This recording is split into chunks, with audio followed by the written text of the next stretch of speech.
Sir, आजकाल मुळव्याचा जो त्रास आहे खूप जास्त ऐकायला मिळते आणि प्रत्येक घरात कोणा ना कोणाला मुळव्याचा प्रॉब्लेम आहे. तर याचं सोल्युशन काय आहे आणि कशा पद्धतीने आपण याला अवॉइड करू शकतो? बघ, मुळव्याध म्हणजे काय आहे ना, सरळ सरळ भाषेत सांगायचं म्हणजे जर तुला मलावस्टमा म्हणजे पोट साफ जर लाँग टर्ममध्ये होत नसेल तर काय होतं, तिथे त्या जागेवरती पोषण होत नसतं, सेल्युलर पोषण होत नसतं. त्यामुळे काय होतं, तिथे कोंब वाढतात आणि ते कोंब बाहेर येतात, हाताला लागतात किंवा त्याच्यामुळे त्रास होतो, वेदना होतात, कधी रक्तसुद्धा निघतं. तर हे मुळव्याधाचे प्रकार असतात. आणि मुळव्याध जर झाली असेल तर तिला बरं करण्यासाठी जर करंजाची साल असेल, करंजाचं झाड सहज मिळून जातं कुठे, त्याची साल आणि दही जर एकत्र घेतलं तर मुळव्याध हळूहळू मुळासकट जाते.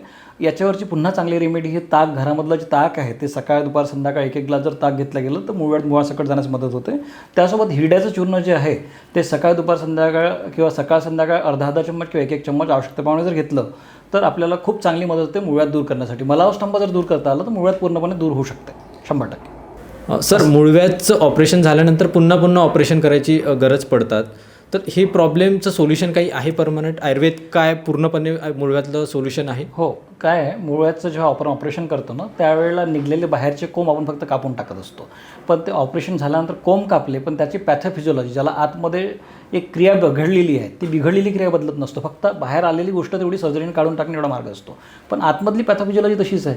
तर ती पॅथोफिजिओलॉजी जिथपर्यंत बदलणार नाही तिथपर्यंत मुळासकट कधीच मुळव्याध जाणार नाही.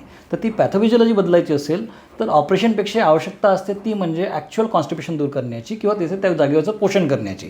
ते जर पोषण तिथे प्राकृत झालं, त्याचं जर मलावस्टंभ थांबला तर मुळव्याध पूर्णपणे मुळासकट जात असते.